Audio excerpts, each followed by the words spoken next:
Hello friends, good morning. তোমরা সবাই কেমন আছো? আশা করি সবাই ভালো আছো। আমিও খুব ভালো আছি। চলে এলাম একটা রান্নার ভিডিও নিয়ে। তো আজকে আমি বানাবো হচ্ছে চিকেন বিরিয়ানি। তো চিকেন বিরিয়ানি বানানোর জন্য এখানে আমি চিকেনের লেগ পিস নিয়ে নিয়েছি, আর মাংসগুলো আমি সুন্দর করে ধুয়ে নিয়েছি। ধুয়ে নিয়ে এখানে আমি ম্যারিনেট করতে নিয়ে চলে এসেছি। তো ম্যারিনেট করার জন্য এর মধ্যে আমি দিয়ে দিলাম আদা বাটা, রসুন বাটা, কাঁচা লঙ্কা বাটা, আর দিয়ে দিলাম একটু পাতিলেবুর রস, আর এর মধ্যে দিয়ে দেবো সামান্য পরিমাণে লবণ, হলুদ, ধনে গুঁড়ো, জিরে গুঁড়ো, আর একটু দেব কালারের জন্য কাশ্মীরি লঙ্কার গুঁড়ো। তো এখানে আমি সব যে গুঁড়োগুলো ব্যবহার করলাম সেগুলো ব্যবহার করেছি সানরাইজের। তো আমি মাংসটা ম্যারিনেট করে রেখে দেবো ঘন্টাখানিক মতন। দেন তারপরে আমি যাব মেন কোর্সে। তার আগে আমার একটা ছোট্ট কাজ করে নিতে হবে। তো ছোট্ট কাজটা কি? ছোট্ট কাজটা হচ্ছে একটা পাত্রের মধ্যে গরম দুধ নিতে হবে। গরম দুধ নিলে বেশি ভালো হয়। আর গরম দুধের মধ্যে দিয়ে দিতে হবে একটু গোলাপ জল, একটু মিঠা আতর, আর দিয়ে দিতে হবে হচ্ছে একটু কালারের জন্য কেশর। তোমরা ফুড কালারও ব্যবহার করতে পারো, কিন্তু ফুড কালারটা অ্যাভয়েড করাটাই বেটার হবে।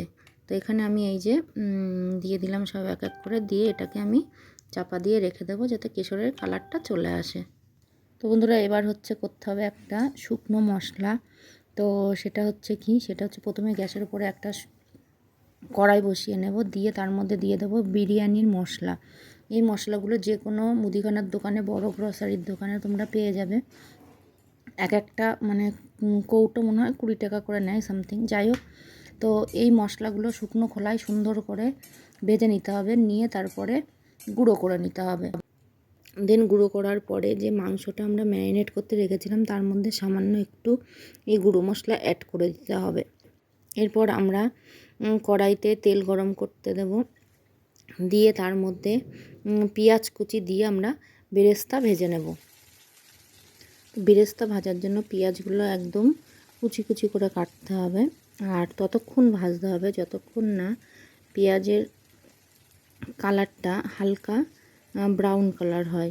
তো চলো তোমাদেরকে আমি দেখিয়ে দিচ্ছি ঠিক কোন পর্যায়ে আসলে পেঁয়াজগুলো একদম বেরেস্তায় পরিণত হয়ে যাবে। তো এখানে দেখো, এই যে পেঁয়াজের কালারটা হালকা ব্রাউন কালার চলে এসছে। তো এবার আমি পেঁয়াজগুলো নামিয়ে নেব। তো পেঁয়াজগুলো নামিয়ে নেওয়ার পরেই ওই তেলের মধ্যে আমি মাংসগুলো না, প্রথমে আমি এখানে আলু কেটে একটুখানি ফুড কালার মাখিয়ে রেখেছিলাম। তো সেই আলুগুলো ভেজে নেব লাল লাল করে, সুন্দর করে। আর এখানে আমি গোটা আলু ইউজ করেছি, কারণ গোটা আলুর বিরিয়ানি মানে দেখতে খুব সুন্দর লাগে, ওই জন্য আমি ছোট ছোট আলু গোটা গোটায় রেখেছি।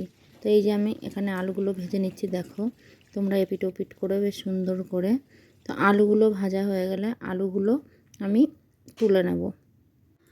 তো আলুগুলো তুলে নেওয়ার পরে আমি সেই তেলের মধ্যেই যে মাংসগুলো আমি ম্যারিনেট করে রেখেছিলাম সেই মাংসগুলো আমি সুন্দর করে রান্না করে নেব, মানে একটু সেদ্ধ করে নেব কষিয়ে, যাতে মানে পেঁয়াজ রসুনের যে কাঁচা গন্ধটা সেটা না থাকে।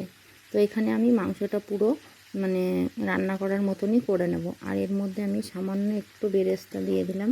আমি এইভাবেই বিরিয়ানি করি। আরেকটা কথা, মাংস যখন ম্যারিনেট করবে তোমরা টক দই দিয়ে দেবে। আমি যেহেতু আজকে ঘরে যা আছে তাই দিয়েই মানে বিরিয়ানি করছি, আমার বিরিয়ানি করার আজকে প্রস্তুতি ছিল না, জাস্ট এমনি খেতে ইচ্ছা হলো বলে করে ফেললাম। আর ঘরে সব সময় দই টই থাকে না, তো যার জন্য আমার যা ছিল আমি তাই দিয়েই করছি। তো এবার চলে আসলাম ভাতের দিকটায়। তো দেখো, প্রথমে আমি হাঁড়িতে জল দিয়ে নিয়েছি। জলটা একটু বেশিই দিতে হবে, কারণ জল যদি তোমরা অল্প দাও তাহলে কি হবে, ভাতগুলো আটা আটা টাইপের হয়ে যাবে। আর আমি এখানে আগে থেকে চাল ধুয়ে ভিজিয়ে রেখেছিলাম। চালটা তোমরা সবসময় ধুয়ে ভেজাবে, ভেজানোর পরে ধুতে যাবে না, ভেজানোর পরে ধুলে চালটা ভেঙে যায়। তো যাই হোক, আমি এখানে চালটা সুন্দর করে ধুয়ে ভিজিয়ে রেখেছিলাম।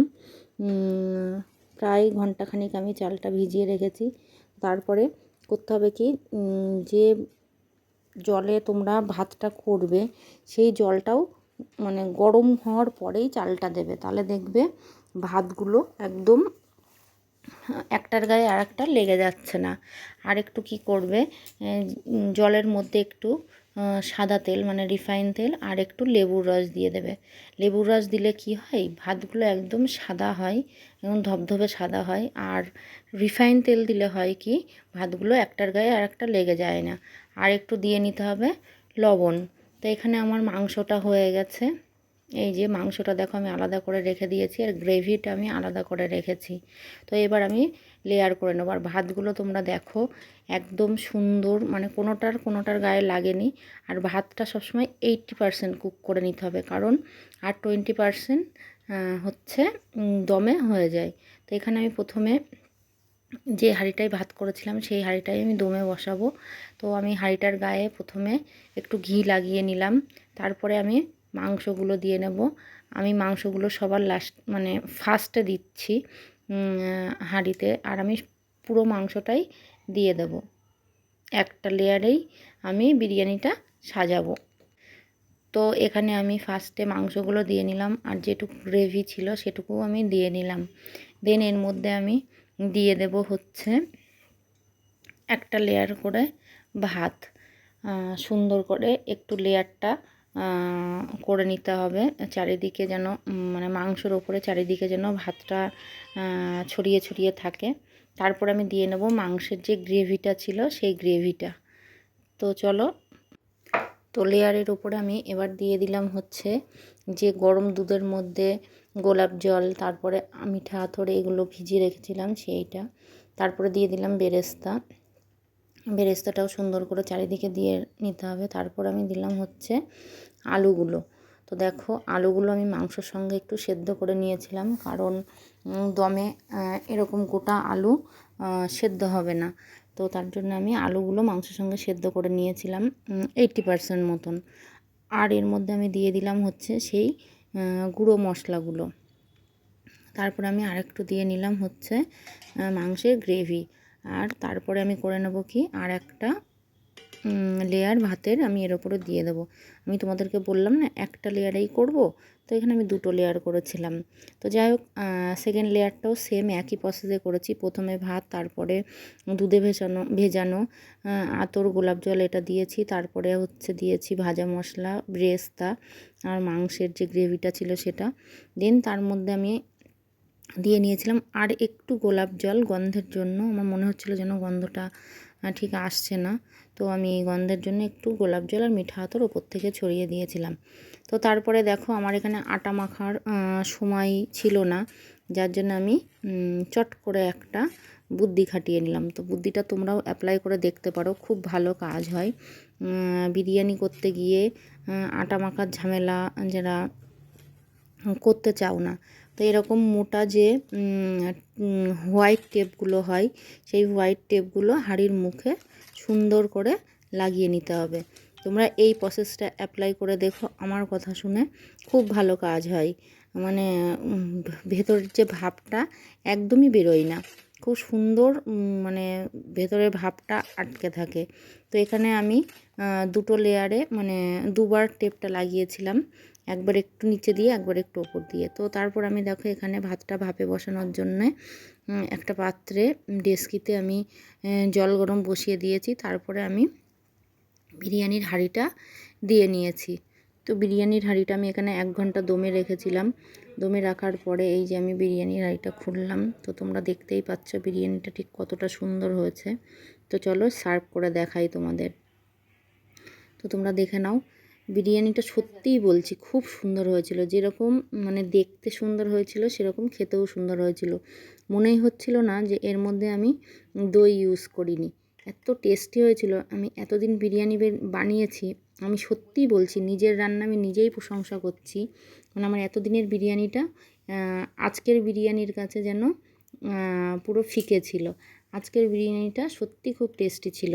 তো যাই হোক, এখানে আমি আর আমার হাজব্যান্ডের জন্য বিরিয়ানি সার্ভ করে নিচ্ছিলাম। আমার হাজব্যান্ডও বলেছিল যে আজকের বিরিয়ানিটা খুব টেস্টি হয়েছে। আর তোমরা অবশ্য দেখে বুঝতেই পারছো যে বিরিয়ানিটা কতটা টেস্টি হয়েছে। তো তোমাদের সঙ্গে আমি ঝটপট বিরিয়ানি বানানো শেয়ার করলাম। ঝটপট ঠিক না, মানে ঘরে যা আছে তাই দিয়ে বিরিয়ানি বানানোটা শেয়ার করলাম। তো অবশ্যই একদিন বাড়িতে ট্রাই করে দেখো, আর খেতে ঠিক কেমন হয় অবশ্যই আমাকে জানিও। যদি আমার ভিডিও তোমাদের ভালো লেগে থাকে তাহলে অবশ্যই একটা লাইক কমেন্ট করো, শেয়ার করো, আর বাড়িতে বানানোর পরে খেতে কেমন হয়েছে অবশ্যই আমাকে জানিও। তো টাটা।